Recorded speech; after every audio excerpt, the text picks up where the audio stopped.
Underwood. Thin ice! So I can't knock down a triple here.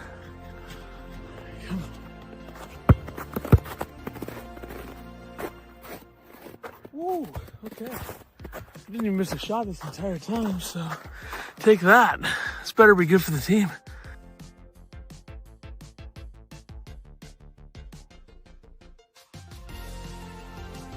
Oh, I thought for sure. there it is. Boom! Yes!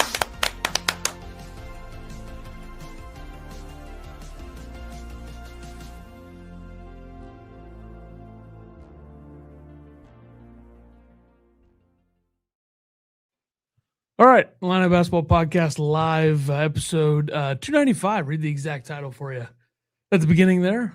It is Monday, February 2nd, 2026. Illinois won yesterday, but we're not going to start there. Some unfortunate things have happened. Well, first, hey, go buy new merch. We just dropped the Robbing the Fucking Bank t-shirt. I think we were the first ones to drop it, so don't buy the other ones, buy ours. Or if you want to support Armchair, they're nice people. Yeah, or you can support Kai and those guys over at Armchair. They got one. But yeah, Illini Basketball Podcast shop.fourthwall.com. You can find that along with some Illini Basketball Podcast merchandise. And don't forget to subscribe here and then go follow us on Twitter. Yeah, you can follow the Twitter at used to be at Podcast Illini. Right now it's at Illini B-Ball Pod, which I would argue is a better handle. It might be. So we might keep that forever, even though the follower count is at 21. So I got up this morning about 6 o'clock, 6:30, got an email. Well, I saw your DM and I was like, there's no fucking way that happened. Or I saw your text about the DM and I was like, oh God, please tell me nothing else happened. And then I get an email that says your email has been changed. That's from my account and the podcast account. Some piece of shit. There's some Euro hacking scheme going on apparently. Because if you try to be a nice person, you fucking click a link to try to support a former colleague of yours at a hockey website to like vote for them in some sort of fucking contest. Apparently, you get your fucking account taken away. And that's what happened. So at Podcast Line is gone right now. I'm working on it. I mean, for the fact, like Elon Musk has more money than God. Twitter has 1 billion people using it. There's billions of interaction every day. And it's fucking impossible to get your account back when you lose it. Like very clearly, okay, number one, the email associated with the account. Why does somebody just get to switch your email in your account and like you don't even know about it? It just happens. Yeah. And I get that I should have had 2-factor authentication for both my accounts, obviously, but like I didn't think this would happen, and it wouldn't have if I wasn't a moron and I was trying to be a nice person, clicked a button. I didn't even log in. I just clicked the link and then gone. Yeah, and speaking of that, if anybody follows us on Twitter and got a DM from that account, do not click. Yeah, you're fucked if button. You do. You will get locked out of your account, just like Ethan did. So. Yeah, RIP to those accounts. For now. So I'm trying to get the podcast one back before my other one. I don't care that much about that one, but I do have like 200,000 posts on that. It's unfortunate. I hope that we can get people to follow this account, even though I will say we're live on the hacked account right now. Yeah, somehow we can still go live on it. So if we can keep doing that, that can maybe direct the people who are watching on there to come over to the new account for now until we get this one back. I'm just going to have to keep writing support tickets every day because there's no other fucking way. Like, how do they not have a customer service of some kind, especially for people who have premium? Like, I had premium for both accounts. I have premium for this account. I'm probably going to keep getting charged on my personal account for premium every month. It's fucking There's ridiculous. no way to stop that, huh? I don't see a way. I guess I could make a ticket for that to tell them to stop, but I don't know. Brutal. Yeah. Elon Musk is a scumbag. I've said that multiple times, and I stand by it until I get my account back. Yeah, so we will be live, apparently, if we do something from StreamYard on the old account. So you can still watch us there, but there will not be live tweets on that account. So that will be at Illini B-Ball Pod over on Twitter/X. So, yeah. But the producer decided to put the power rankings of the day in line with this. It says most likely culprit of the cyber attack against us. The producer is going with Antifa, Andy Katz, and the Orange Crush. Good choices. I agree with two of those. I went Andy Katz and Orange Crush. Number 3, though, I went Joe Biden. I mean, you never know. That's what I'll say. I'm going to say probably like Orange and Blue podcast or whatever they're called. Sure. I don't know who that is, but yeah. Andy Katz and the Orange Crush. Fair. Izzo's mom. That's not a bad call, Uncle Phil. I don't know what they're called. I don't think Izzo's mom. Probably. It's the whole thing is fucking annoying. Like if we get the account back by the tournament, that would be ideal, but probably won't. Yeah, it's a mess. Anybody out there that works for Twitter, just hit up. Seriously, how is there not an Illini alum who works for Twitter who can help us out? Like that's ridiculous. Yeah. But Illinois is coming off a huge win. Huge, gigantic, massive, some would say, 78-69 at Nebraska. First time there's been a top 10 game at Pinnacle Bank Arena. And Illinois looked really good for 98% of this game. They had like 2 minutes towards the end of the first half where Nebraska couldn't miss and Illinois couldn't play defense. Ended up outscoring Nebraska 45-30 in the second half. So big win for the Illini. I actually think this team's legit. I'm marking it down. It is February 1st, and I think this team's got a real shot. So, by the way, before this, real quick, I forgot that I pay through Apple for my X, so I just canceled my premium, and ours isn't going through anyway, so we're fine. All right, we're good there. So I missed a little bit of the first half, but I didn't miss the part where Nebraska made their little run at the end. Yeah. And that was just like, I think, or something like that. Yeah, they're just making a lot of shit. Like that environment was insane. That was one of my last tweets on the old account was how the Orange Crush should take notes from that environment in Lincoln yesterday. It was insane. It was loud the whole time. You could tell. I mean, they did kind of seem like they went to the X a little early, but this is different, uncharted territory for Nebraska. And Fred Hoiberg's done a hell of a job. Nebraska was patient with Hoiberg, which they kind of had to be with what kind of program they are, but like they gave him time. We're a long way away from, wasn't it him who was like, had like the first COVID in America, basically? He's like on the bench during that Big Ten tournament in 2020, like the first day of it before they canceled it. Yeah, so he's done a hell of a job. Nebraska's really good. Obviously, I don't know what they look like in this game without Frager. I mean, he was big time for them. Yes, 6 of 12. You could definitely tell Rink was feeling it in terms of conditioning. So Illinois kind of caught a break there, but and Lawrence didn't really do what he did at Illinois in that game. But he sits on the bench too much. It seems like. I mean, he was on the bench for seemed like a long time in the first half. Yeah, he played 25 minutes. So yeah, it's probably not enough, especially with. Yeah, I think he had 2 fouls in the first half, so maybe he got sad a little bit for that. But he was a killer, but he wasn't doing much this game. But on the Illini side, player of the game once again, phenomenal freshman Keaton Wagler. 2 of 9 in the first half. Didn't really. I don't want to say that he wasn't good. I mean, the announcers were just hammering that he had a terrible half, but like he had to take 2 threes from like 8,000 feet away. Yeah, that first one was way far out. It seemed like he got rocked every time he went to the lane. Slaps, everything else. Nothing was being called. But then he comes out second half, goes 5 of 6 from the field, has 23 of his 28 points in the second half, 4 for 9 from 3. And I thought his defense was a lot better this game. He ended up having 2 steals this game. He had his hands on a lot of balls, it seemed. Had a nice little play where he tapped one out and threw it off Nebraska's player. I thought his defense was definitely a lot better this game than it has been in the past. And we say it again and again, but just the way he plays, the poise he has, and I think we were talking about it in the chat with the producer, like just the way this whole team does that. Like nobody ever acts rushed or, they're worried about, we need to score buckets or anything like that. They just play with a pacing that's really good. And you kind of saw that in the second half. They weren't rushing anything. They weren't trying to get to the basket except for maybe Stojakovic a lot. But Wagler continues to be unreal. Yeah, I'm trying to add to the title on Twitter to follow the new account. I got you. I got a post game quote from Brad. Somebody asked if we should be talking about Keaton Wagler being the Big Ten Player of the Year, and I believe he said no freshman had ever won it. Brad said, "quote Let's not go there yet. We have 9 games to go. He's playing great. Awards go to teams that win, and we have a long way to go before we talk about any of that kind of stuff. He couldn't give 2 rips. I just want him to keep playing well with a smile on his face and playing with the joy he plays with. As long as he does that, all the other stuff will settle out at the end of the year." Yeah, third straight KenPom MVP for Wagler.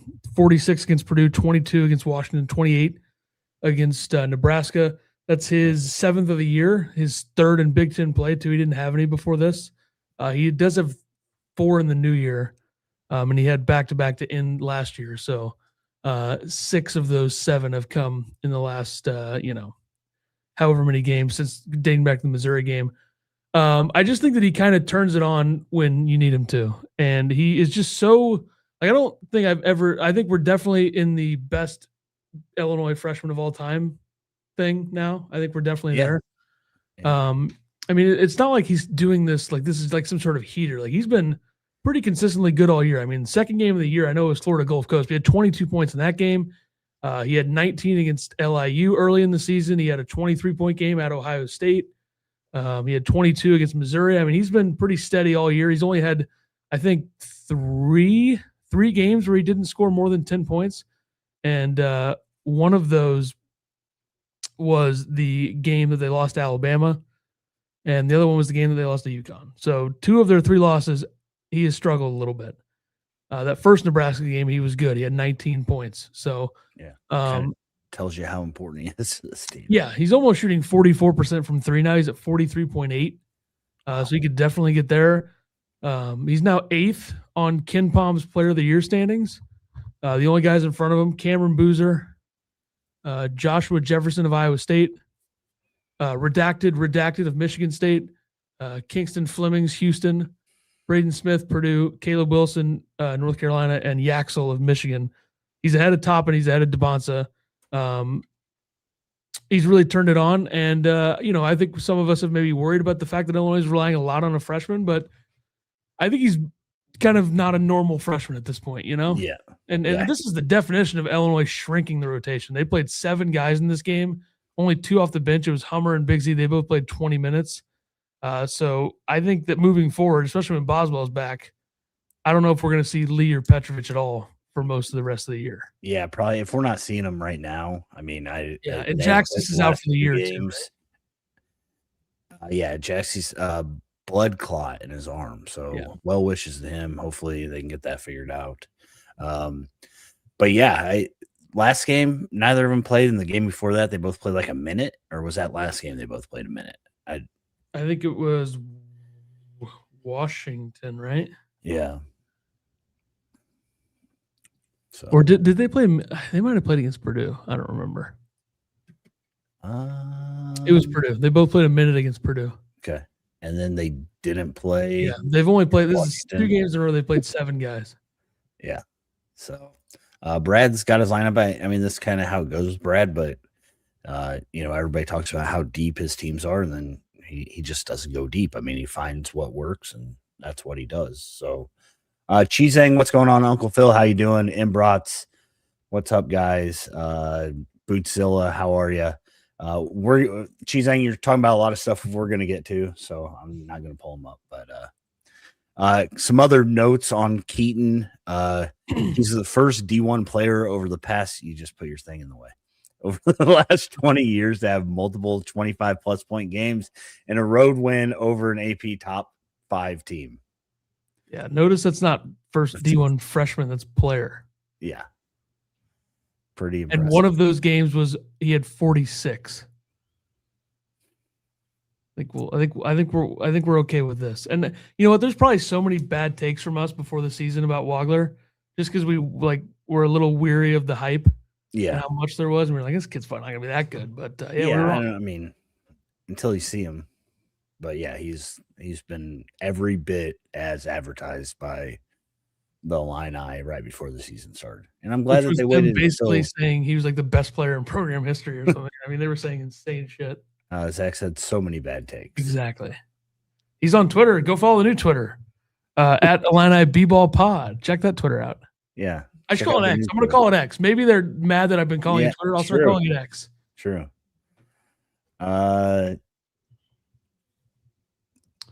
Did you say this already? He's KenPom. I did say it, but I didn't see it in there. I just noted. I stumbled upon it myself. Okay. All right.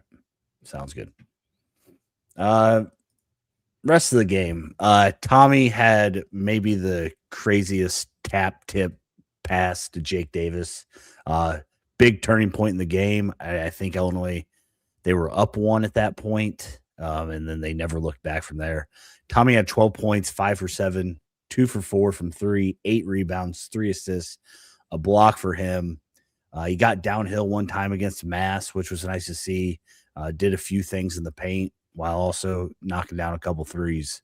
Well, I think the big thing with Tommy is like his scoring hasn't been where we probably wanted it to be, but he's so important in so many different areas. I mean, his vision as a 7-footer, spacing, he's making big threes. I mean, in this game, 2 for 4, struggled from 3 against Washington, but then 2 for 5 against Purdue, made a couple big ones. So he just keeps making clutch threes. You don't need him to go out there and score 20 a night. Like if he's putting up what he did in this game, which is 12 points, 8 rebounds, 3 assists, and a block, I think we'll take that almost every single day. Yeah, and had a huge tip on the defensive end kind of late in the game to turn over Nebraska too. Jake played 30 minutes this game, which that has to be the most he's played. Let's see. I mean, he played 29 against Purdue. Did he? Okay, all right. And I say that every time I see how many minutes he puts up. So KenPom for this game says 29. So I don't know if they didn't round up on here for Purdue either. So it could have been 30 for both. Yeah. But he played 28 against Washington. He's played 25 plus in the 4 games he started. And he scored double digits in 2 of those games. And he had 8 against Purdue. Yeah, 13 points in this one, 3 of 6, all threes, 4 for 6 from the line. Got fouled on 2 threes. Went 1 for 2 his first time at the line. 1 for 3. I'm gonna blame that on atmosphere and shooting free throws in Nebraska. I think that those were the first points of the game.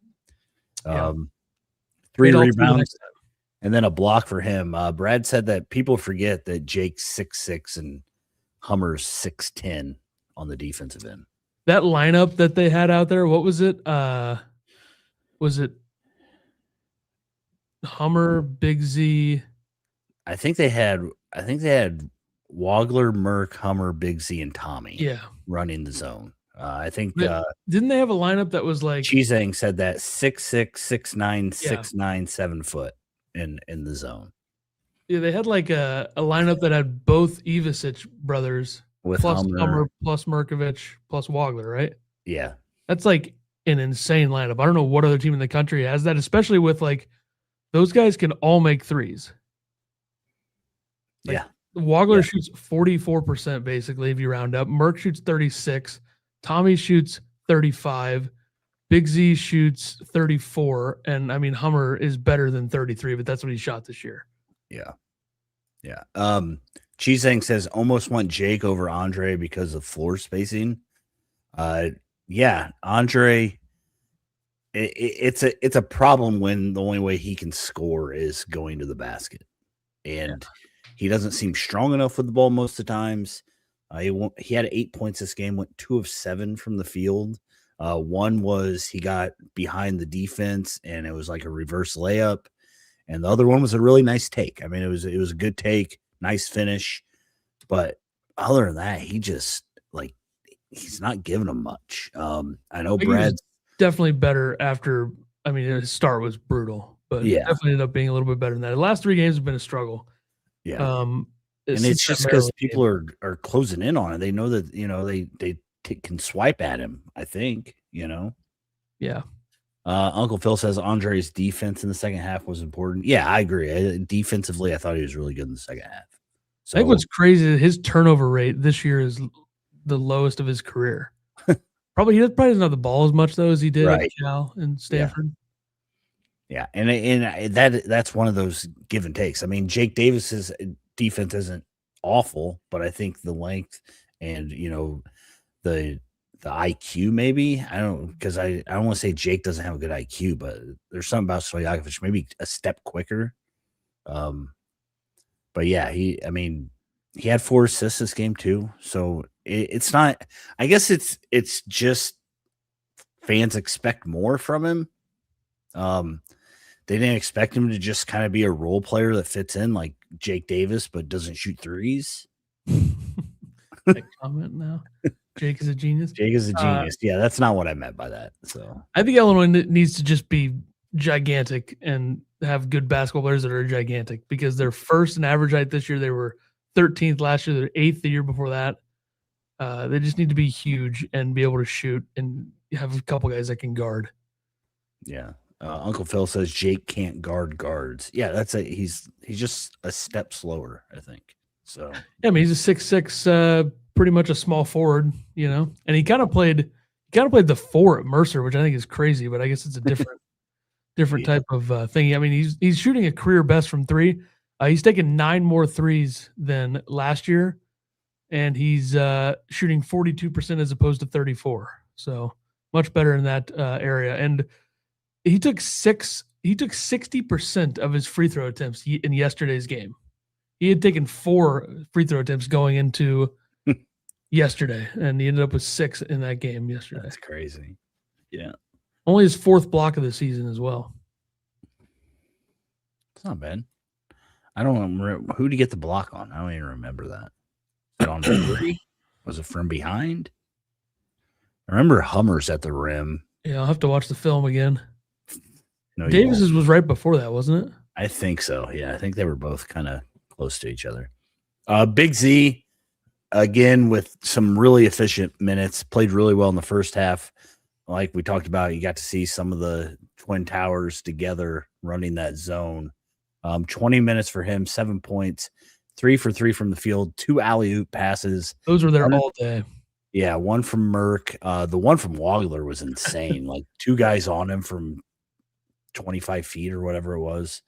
I think that they could do that a lot more. And then he had a really good block. It caught it right at the top of the arc, and then it bounced. He grabbed it, threw it off the Nebraska player. Just really high IQ there. And then another block for him, 7 rebounds, 1 assist in 20 minutes. 2 of those throw it off the Nebraska player plays. I think Wagler had one as well. Wagler, yeah, 1 is steal, yeah. Yep, but you were busy talking about something else when I talked about that. Don't worry. It's okay. I was concerned about other things probably, yeah. Yeah. My phone. Hummer, 0 for 6. Just can't get him to go down, man. Gosh. I mean, like I said, he had that big block. He had a huge offensive rebound. He had a steal, but golly, he can't shoot right now. I worry about I worry about his shot is seems a little flatter. I don't know. Yeah. It seems like he's not enough touch. Like that's why he's using his knees enough. His shots go in and out all the time. Yeah. Like I feel like his shot isn't that much flatter than Davis's, but Davis makes them. Right. I don't know. It's weird. I mean, Wagler is the guy that it looks like Steph Curry out there. Yeah, so. Every time he shoots, you think it's going in. Yeah. Yeah, I don't know. I just, Hummer gets a lot of hate from the Illini faithful, and I'm a big supporter of him, but he went 4 for 6 in the last game. He did. It just one of those late in the game. Like I just wanted one of them to fall for him. 3 straight games going into this though. 50% against Maryland, 2 for 4, 2 for 4 Purdue, 4 for 6 Washington. Yeah. So he's hot coming in. Yeah, and then like I said, he does everything else well. I mean, he only had 3 rebounds, had an assist, had a steal, 2 blocks. Like I said, his 1 offensive rebound was late game, huge. I think Illinois got like 3 in a row at that point. Yeah. Hummer's there for defense and offensive rebounds. Yeah. My only worry is I love that he goes after every offensive rebound, but I feel like he has a tendency to knock it out of Big Z's hands too. The announcers think flagrant only means hook and hold and said that like 10,000 times. Yeah, I guess we didn't really talk about the hook and hold appeal on Wagler. I don't know. Like, I thought it was pretty blatant that would be some sort of hook and hold. Wagler wasn't going to go down like that. The guy pulled his arm down and it got behind him. That's if you're gonna call him, I don't know how you change that. So, and then Wagler looked like he got fouled a lot. I see it, producer. You don't have to keep highlighting it, okay? Holy cow! He said that he got his arm ripped out before he could brace himself twice. I don't remember the other time. You remember the other time? He also got like punched in the gut. He went to the bench for a little while. It was basically Nebraska's plan was to like just attack him however they could. That's what teams are going to do, I'm sure. And then Hoiberg went to the microphone afterwards and complained that Sanford was being held all night. So whatever. Yeah, Wagler. It's scary if teams are going to do this to him that he might get hurt. That's the only worry. Merkovich, he's David, man. He does things when you need him to. 8 rebounds in this game, 4 of 10 from the field, all twos, 10 points, 2 free throws. And then he's just a character. I mean, like, I don't know if you've seen any of the videos or the pictures or like the guy is he's something. So I'm trying to rework my algorithm on X stuff. So yeah, that's true. Can you even get on Twitter now? Like it's X. Can you even get on X now? I can get on the old account, and I have an account from like 7 years ago that I don't use. I can get on that one too. But your personal one's gone too. Oh yeah, that one's never coming back. The X support won't even respond to me for that one. They responded to me with the other one. Really? Submitted a total of like 3,000 followers on that one? No, it's like 1,700 or something. Oh. What can you do? I mean, nothing. I mean, I posted 206,000 times on a platform for 12 years. Elon doesn't give a fuck though. He's a fucking. I mean, he ruined it. So, whatever. Yeah. Unless he gets the account back. If he helps me get the account back, then we're fine. That touch pass by Hummer to cutting Tommy was really nice. Yeah, Hummer at the free throw line. Nice little bounce pass to Tommy. Wagler should expect more of this, especially on Saturday. Yeah, Michigan State's going to take out his knees. Fears will probably trip him 1 to 6 times. So there's going to be a fight in that game if Fears pulls some fucking bullshit like that. Merkovich might kill somebody. So, I mean, remember Indiana last year? Yeah. Luke Goody. Yeah. Yeah. Now, Nebraska fans were bitching about the refs. I did see some of that before I lost my account last night. Yeah. And it's like you got to look at the numbers, you know? Like Illinois all year hasn't fouled. Yeah. At some point, if we're like 20 games into the season and Illinois is like one of the teams that fouls the least in the country, like you should probably like look at that and see like Illinois also like they draw more fouls because they do different things. Like Nebraska was basically exclusively shooting threes. That's what they made 11 threes in the first half. Like I think they made 2 2-point baskets in the first half and 11 threes. Yeah. Wait. Yeah. Something like that. I don't know how you expect that. And what is crazy to me is to watch the way your team plays and like their play is physical. And you're going to say that Illinois was like just benefited from this. Like, I don't understand it. I mean, I know Nebraska ball hasn't been relevant in years, so they're just now getting fans that actually watch the sport. But come on, guys, like pay attention. And I don't think it helps that their coach is also going to this mic afterwards and whining about Sanford being held and he couldn't get free and all this other crap. Like, what are we doing? Fred, I didn't think Fred was like that, but Yeah, it's sad. I do. Brad talked about it after the game. That they started playing higher on the screens, so they didn't get lost behind them. And I think that kind of, helped a little bit. Illinois 1 rebounds, 40-27, had 11 offensive. Illinois went 21 of 26 from the free throw line for 81%.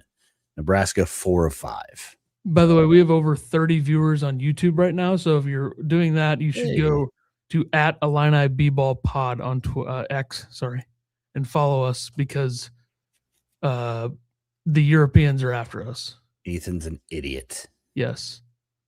Our account has been compromised by potentially Europeans. We're not sure.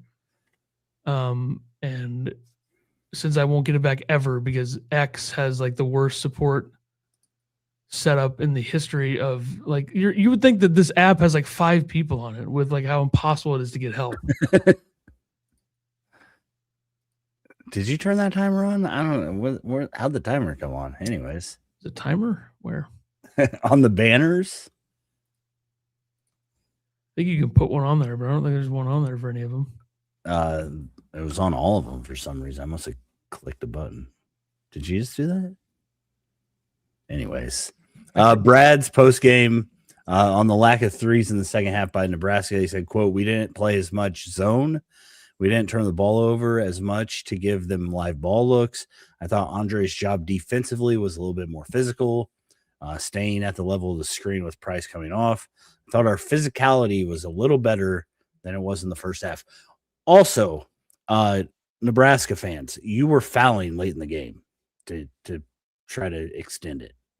Also, another reason why there would be more fouls. Fouls differential was 19-10, by the way. It wasn't even egregious.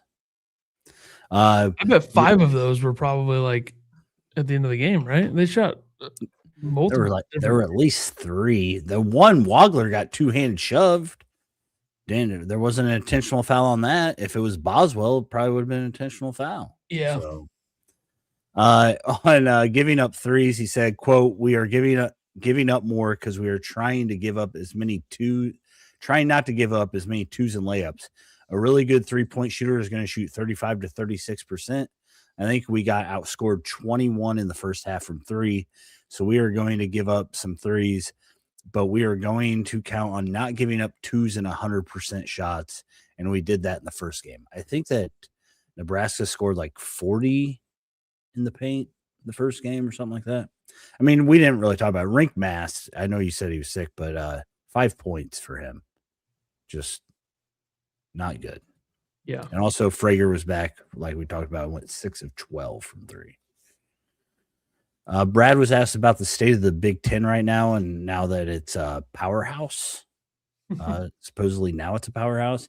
He said, quote, "I think we've always been pretty dominant. I think the Big Ten has been a badass league for my 9 years anyways. 8, 9, 10 teams in the top 20 of the net." Can you fact check Brad on that for me? I'll try.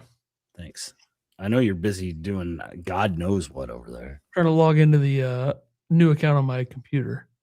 Okay.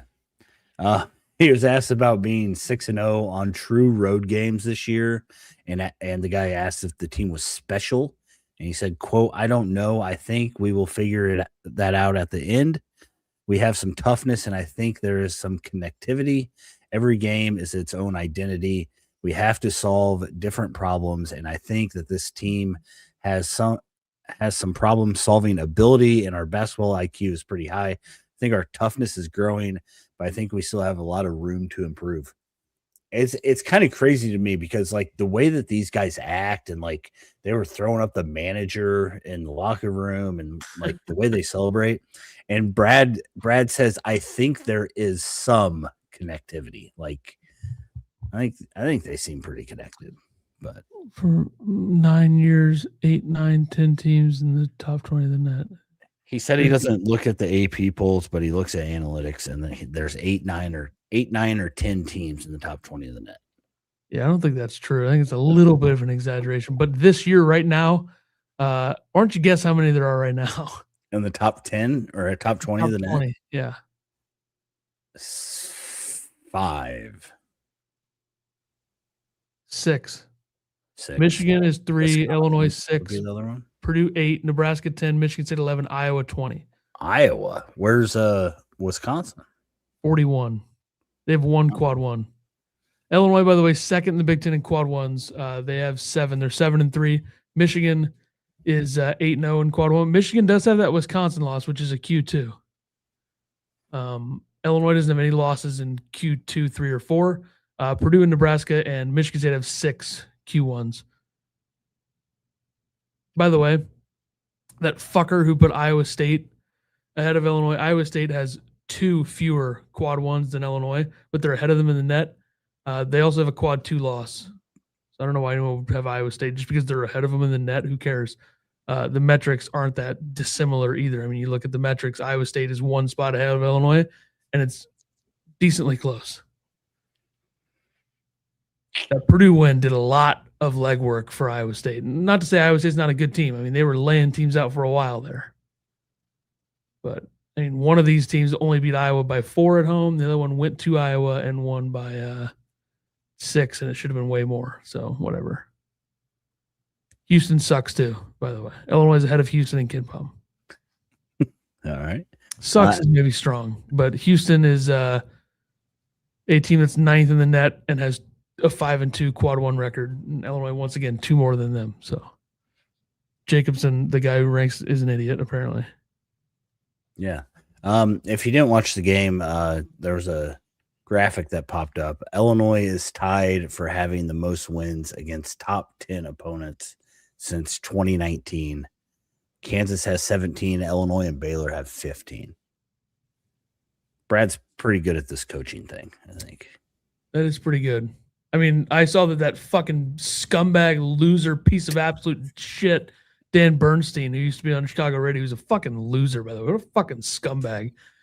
He said he doesn't trust Illinois because he doesn't trust Brad or something. He's a fucking loser. His podcast sucks too, by the way. I haven't listened to it, but I know it sucks because he sucks and he's a fucking loser. Fuck him. So, all right. Yeah, some people out there in the state of Illinois don't trust Brad Underwood, which some of that I understand, but like this team right now, like there's no, like this team is, I don't know what I predicted them to be through 22 games, but it probably wasn't 19-3. I bet it was pretty close though. But yeah, I mean, you know, from a development and getting like recruiting guy standpoint, Illinois is like near the top right now in the country, I think. I mean, they've developed, you know, multiple NBA draft picks. This will be the 3rd year in a row they have an NBA draft pick, and it could be the 2nd year in a row. Was Shannon a late first or early second? He was a late first, right? I think I don't know. Either way, this is at least the 2nd year in a row of I them think he having fell farther than we thought he would, but I thought he still got like 27th or 28th. 27th. Yeah, okay. So this is going to be the 3rd year in a row they have a first round pick and 4 players overall in those 3 years. So development and recruiting, Illinois is top tier for what they are. Like they're not a blue blood with like a coach that's been there forever or a program like Duke that's, you know, super established. They're not like Kansas. They don't get those super blue chip 5-star guys. They get really good European players and they develop freshmen, or they go out and get elite transfers that'll, you know, make a big impact. You know, look at Boswell the last couple of years. Look at Shannon for a couple of years. So that's where the program's really good. So I understand. I mean, I'm not going to take any fucking words from Bernstein, who's a fucking loser. I'm not going to take anything that he says about this because he's a fucking bozo clown, is no shit. But, you know, I understand some people being a little bit hesitant about Brad's coaching in game. But right now, there's no reason to say anything about that because, like, they adjusted well yesterday. They adjusted well against Purdue. Like, they've been adjusting pretty well. And did you see Brad, like, turning around and, like, yelling at Crocker when Nebraska was making those threes against that zone in the corner? Oh, no, I didn't like see 3 or 4 times. He just turns around and starts yelling at Crocker. I mean, cover the corners, boys. I don't know why Tommy was coming out instead of the guy in the middle, but you know, what do I know? Illinois is now number 5 in KenPom, number 6 in the net, number 5 in the AP. Basically, they switch with Nebraska in the AP pool, I believe. So. Yeah. Good stuff there. Stat of the day from the producer: 5-3 in quad 1A games. Their wins are at Nebraska, at Purdue, at Iowa, at Ohio State, and Tennessee. Which is basically a road game. Their losses are their 3 losses: Nebraska, UConn, and Alabama. 2 of those losses were November. 1 was in December. 2-0 in other Quad 1 games. I think that's Quad 1B is what they call it. I don't really know. Texas Tech and at Northwestern is still a Quad 1 game. Would be number 5 team overall in the NCAA tournament seeding if the season ended today. Yeah, number 1, 2 seed. So, has Illinois been a 2 seed with Underwood? I don't think they have, right? They had the 1 seed. I think the Elite 8 team was a 3 seed. I don't think they've had a 2 seed under Brad. Can we talk about Ivisic? Which one? Real squares. I think Brad has realized his in-game adjustments weren't good and is learning on his staff like Crocker and Tyler. He's yelling at Crocker, I'll tell you that. We'd be in Arizona's quadrant. If we were the top 2, I don't understand how that works. Why would we be in the number 1 overall? How do you know Michigan's not the number 1 overall? Michigan is the number 1 overall team on KenPom right now. It's pretty close. I mean, if Illinois beats Michigan State and Michigan, there's a good chance they could be a number 1 seed. What if they just don't lose again the rest of the year and they win a national championship and they go against what I said? It's true. I mean, what maybe they 28-3 and then they win the big tournament, so it's 31-3, and then they win the championship 37-3. Why not? They're trying to show you up. Fine by. You think I care if I'm wrong about if they win a title? I mean, I don't care. We need to beat Michigan for a Midwest region 1 seed. I think we just got to roll the ball out for the next game. Focus on what's got to beat Northwestern. Before that, the producer wants us to talk about Kylan because apparently this is a thing. What are we doing? Can Jake earn a permanent spot in the starting lineup with Stojakovic or Kylan coming off the bench? This team hasn't lost since early December. So part of me thinks there is a chance that Brad just rolls with what he has and Kylan comes off the bench, but also that's not going to happen. You can edit the banner and then click timer off. Because it's next to it or what? I don't know. But I think that Brad in the past has definitely been hesitant to change the lineup, but it's annoying. Boswell should start, I think that people are absolutely insane to think that Kylan's not going to come back and start. I mean, unless he's maybe a couple games, if he's rehabbing or whatever still. And I just don't think Jake takes a spot from Stojakovic. I don't think there's any reason to. People are worried about the production of Keaton if Kylan comes back and this team's not good enough, like that idiot from Purdue that said that Purdue would have won if Kylan was there. Like you said, Keaton had did he score 46 in a game? No. But he's had 22-point games and 20-point games and 18. It's not like he just started out of nowhere, and it's not like he didn't do it when Kylan was playing. He had 22 on the road at Northwestern, January 14th. Yeah. The other thing is I know that Uncle Phil says need Kylan back to control Keaton minutes. Wagler was pretty much playing 30 a night or more when Kylan was playing. So I don't think that's going to change a ton. I mean, he played 40 minutes in that first Nebraska game. He played 39 against Ohio State. Yeah. Yeah. Uncle Phil says need Kylan back to control Keaton's minutes so he doesn't get worn down too fast. I think that would be the biggest thing is that you can maybe keep Keaton under 35 minutes. I don't know if Brad's going to let that happen, especially in big games. Won't happen against Michigan. Yeah. He's one of the leaders and a good defender. He's your best defender is the biggest thing. And he's the senior. He's the guy. Kylan and Andre offer the same thing. So you put Jake Davis in there instead? Producer should not have opinions in the chat. Need Keaton's minutes down to 32 to 35. Just don't think that's going to happen. I don't think some of it will. They need to have a. They'll have games where he Wednesday. can. Yeah. I mean, they need to beat Northwestern to give him a little break. Getting ready for Michigan State. So Jake probably deserves more minutes. He could eat into Ben's if Ben is off.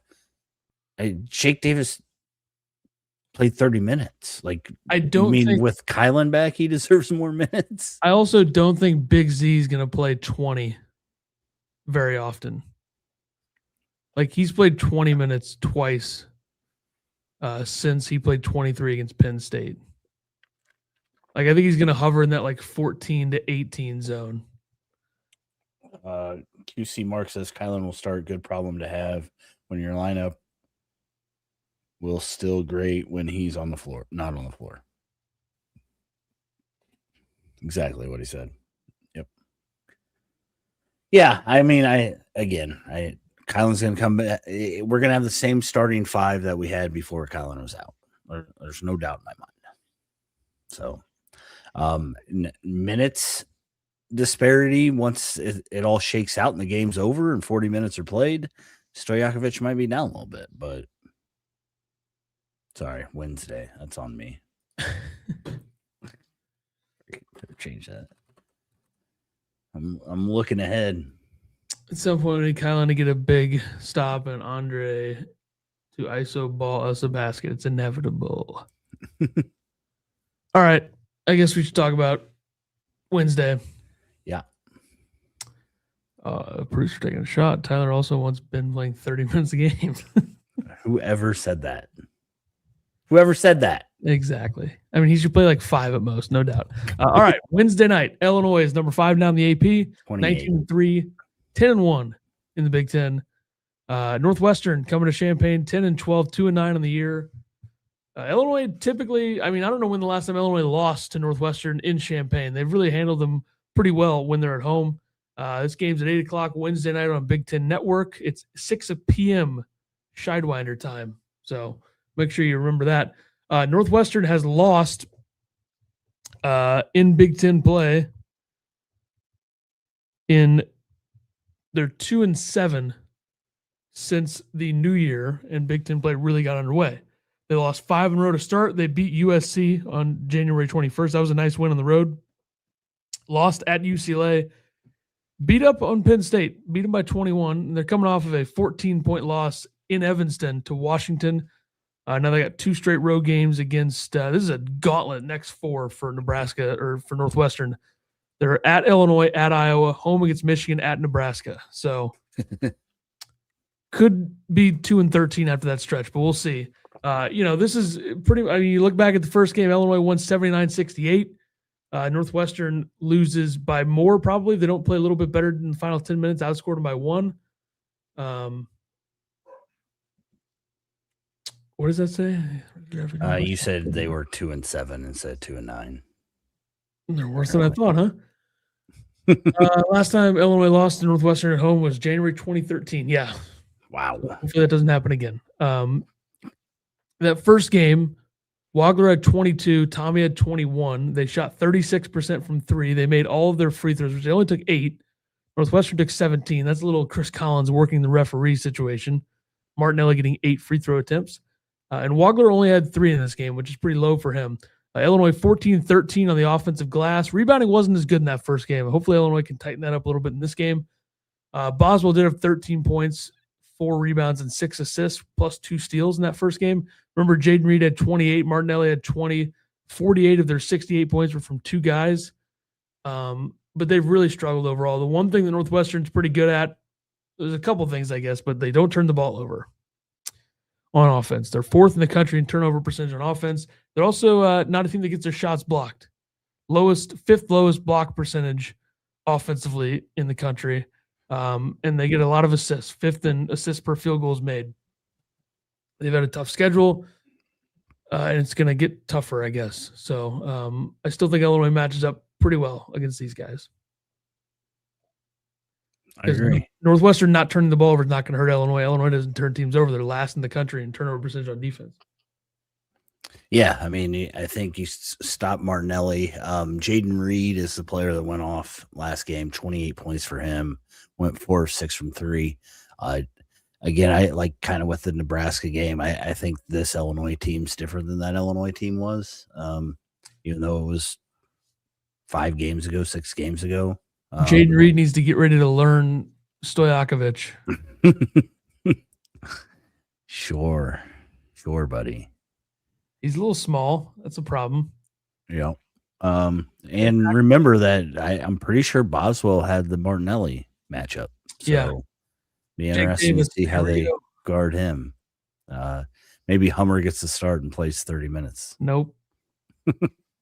If he makes like 5 threes, that'd be fine. Yeah. But yeah, this Northwestern team, they're just not very good. Illinois at home, hopefully should have a pretty easy win. I saw somebody say that they need to win by 20. I would agree with that. This is their second biggest predicted margin of victory according to KenPom the rest of the year. It's this, and they're also projected to beat Maryland by 16, and they're projected to beat Oregon by 19. That's the biggest one. Yeah. Who guards Martinelli? Stojakovic, I would assume. Jake Davis. Jake Davis is going to be guarding Singleton, or who starts? Ciaravino, who starts? I don't know. I don't know any of these guys. Last game, their lineup was Jake Martinelli, West. Singleton, Let's say he's guarding Jake Crop. West. And they're starting 3 freshmen. That's a guy. Right now. That's a real name. Paige, Reed, Ciaravino, and Clayton all came off the bench in the last game. And I think Reed's came off the bench every game, hasn't he? I guess No, Paige he started up until the Rutgers game or the Illinois game. Paige started against Illinois. By the way, can I just throw this out there? Sure. In the 5 games since Jaden Reed had 28 against Illinois, he has a total of 28 points in those 5 games. Really? He had 28 against Illinois, and in the 5 games since, total of 28 points. That's a bad look for Illinois. Not good.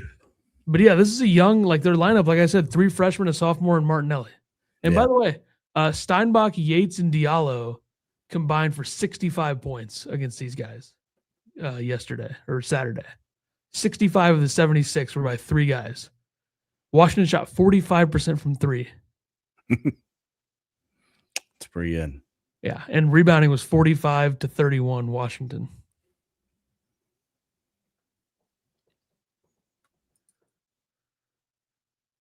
Players to watch? Players to watch. I'm going with the one and only Jake Davis. Is it Jake Davis hair night on Wednesday? It's got to be coming up, right? I don't know. I thought it was the Michigan game. No way it's the Michigan game.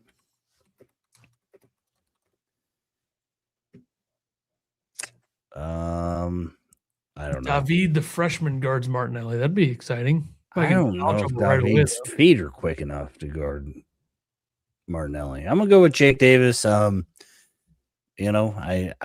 think Jake's gonna have another big game. I think he's gonna go like 6 of 8 from 3. Oh yeah, and probably have like 4 steals, reaching in on Martinelli as he's trying to get past David Mirkovic. Do you let Northwestern just throw threes up? I mean, they shoot 32% from 3. Absolutely, Brad will. Yeah. I mean, if Nebraska showed you anything, he's welcoming people shooting threes. Do you think we see zone this game at all? Definitely at some point. Yeah. Yeah. Hey, I feel like Brad's the 8-foot zone though. Do we see the giant it's gonna zone? be all the big ones. And then I'm gonna go with Jaden Reed from Northwestern. Like we said, he went off last game. I think that he's held to under 10 points this game.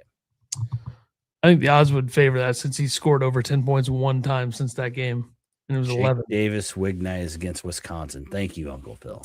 February 10th. Oh, Northwestern's an orange out. Gotcha. Maybe they could have still gave out wigs. They're gonna learn their lesson from yesterday. Like, hey, we got to be more like Lincoln, Nebraska. They should listen to the Springsteen album, Nebraska, before the game. Has no correlation to any of this, but just throwing it out there. Zvonimir Ivasic is my pick. Knocked down a couple threes, blocked some shots. Need him under there when Page is trying to score, or if Martinelli's going to the rim. See, it just seems like we're getting a few minutes of Tommy and Big Z together every game.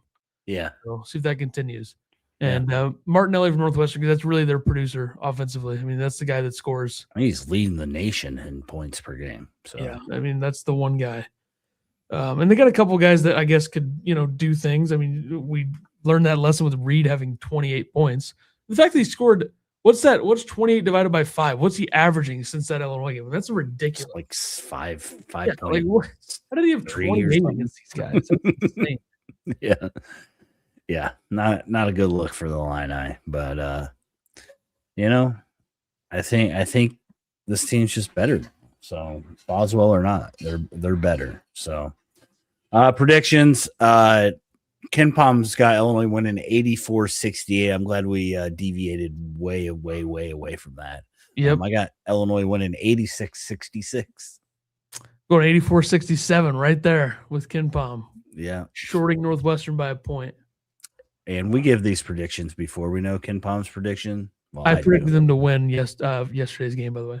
By the way, yeah, you did. I said Illinois was going to lose in Nebraska, and boy, was I wrong. Like I said, legit has been stamped. So that's big. All right. Gosh, we're an hour in at the latest time we've ever done before. By the way, thanks for showing up at 9:30 at night, folks. Yeah, we 20 really plus on YouTube pretty much all night. Yeah. My dog's going crazy. Go ahead and go around the Big Ten. All right. Dusty May and Tom Izzo are going toe-to-toe. Reporter asked May, there was a play where Fears appeared to trip Yaxel, and May said, appeared it was an illusion, right? I think there were several plays that were very dangerous.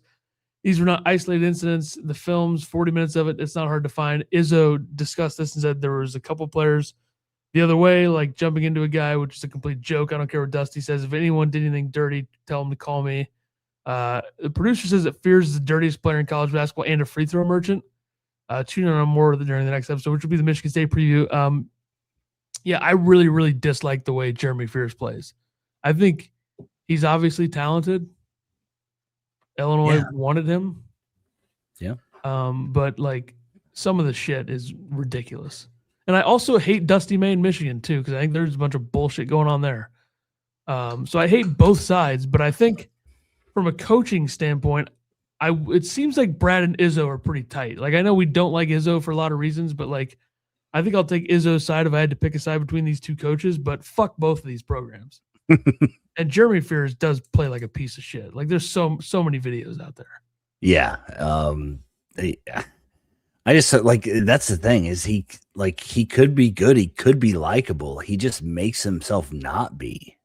Like, it's like Grayson Allen was, like Grayson Allen's not like that anymore though. He's on the Suns. He keeps it. I'm saying was. I said was. Calm down. Making sure we're all on the same page with that. Fear's gonna end up getting someone hurt with the way he plays. Yeah. If it's Wagler, I'm fucking start a riot.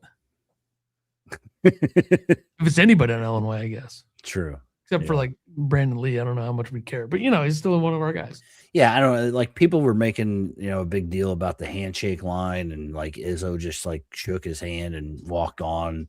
I think Izzo made a comment like, there's some coaches that I like and I will talk to them, at the game. He goes, but I'm not going to sit there and talk to my rival, which I think is a great answer. Like it's our biggest rival. Why would I want to buddy up with their coach? So no Matty Sissoko plays, please. Yeah. I mean, that's Izzo too, though. Like he teaches this guy. That's why it's such an ugly brand of basketball to watch. Like Michigan State is not fun to watch. Which we'll get into that once we get there. So yeah. Michigan beat Michigan State's 83-71. Standing atop the Big Ten still. Also, Purdue beat Maryland by 30 yesterday. I mean, Maryland is so bad. I think Maryland had they were at home yesterday. They had 7 points in the first 11 minutes or something. I mean, they're horrendous. Yeah. Wisconsin's now snuck into a tie with Purdue for 5th in the Big Ten. Yeah. And also Maryland, Buzz Williams left Texas A&M to go to Maryland. Texas A&M, has not played a hard schedule this year, but they're 7-1 in the SEC. They've only played one AP ranked team, which is weird, but I think they're about to start playing them. But I don't know.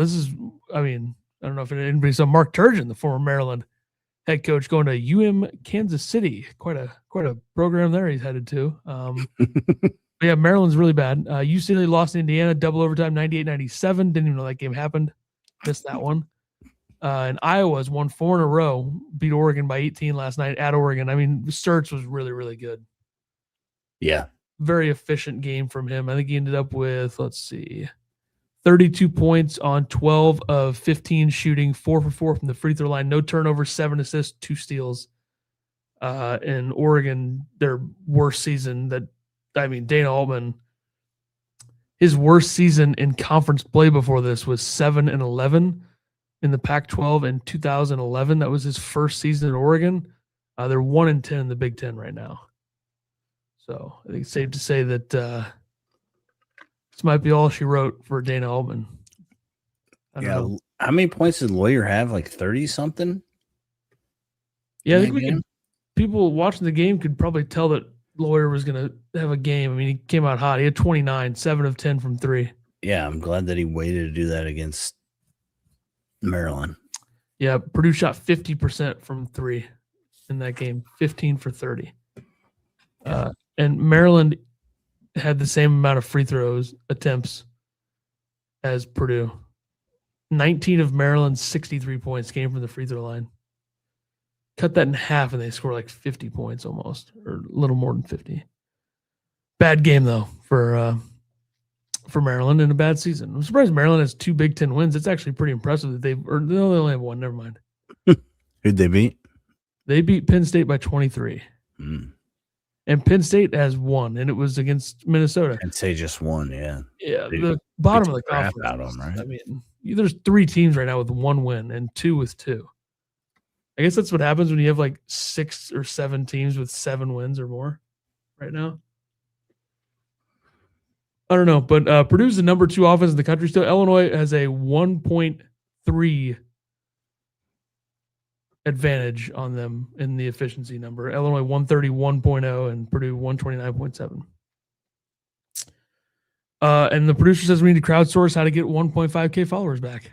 Yeah, that should be. Hold on. I know how to do it.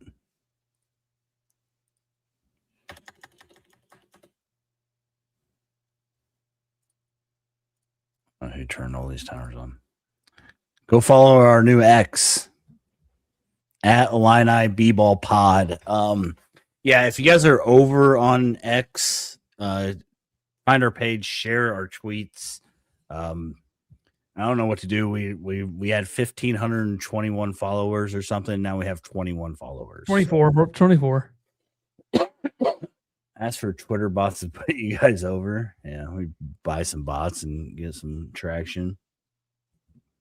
Texas Tech and Kansas is a good game right now, 47-44 with 12 minutes left.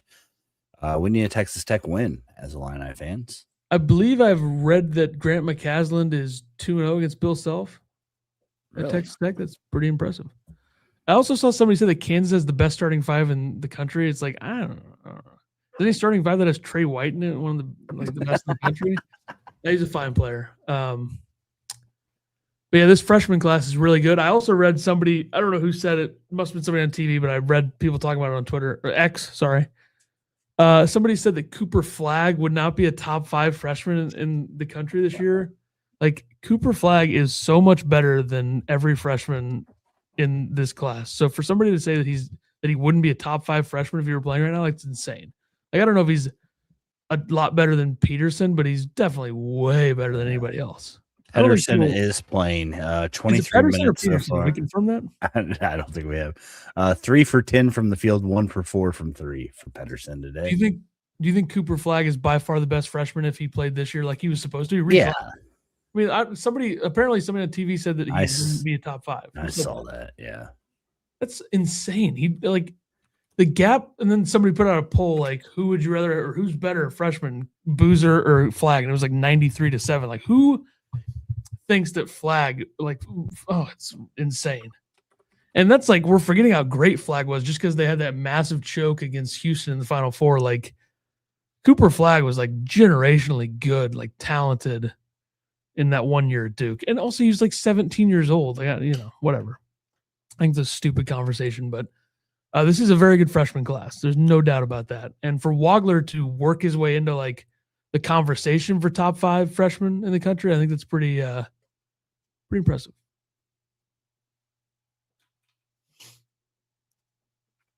Anything else? Peterson. I'm watching a YouTube video about how to pronounce his name. There's like I mean, there's one T. It's got to be Peterson. I just always thought it was Pedersen. Look at this thing.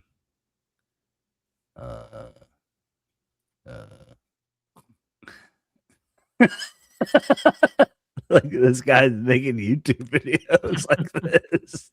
I mean, that's what we need to start doing. Anyways. Yeah. Yep. He's had a really good year for not playing very much. Like he scores 25 pretty much every night. 3 of 10 tonight.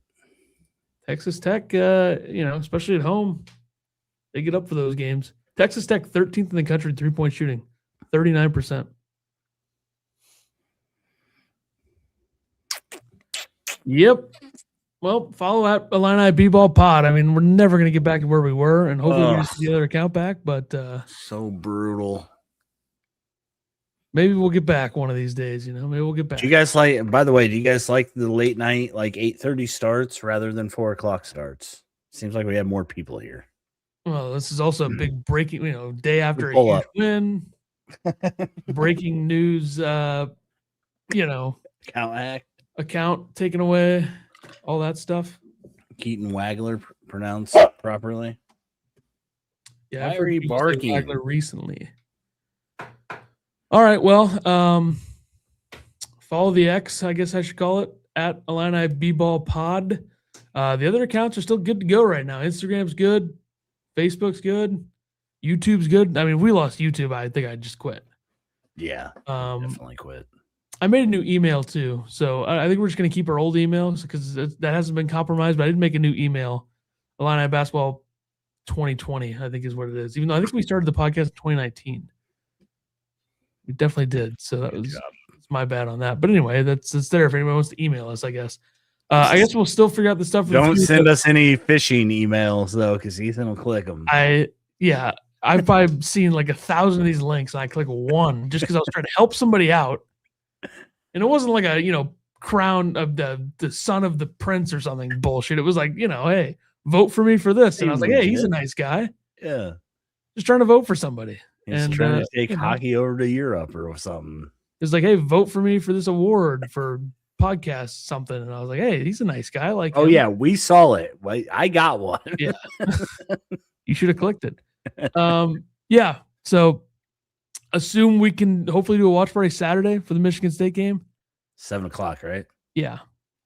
So we should be good on that. Right.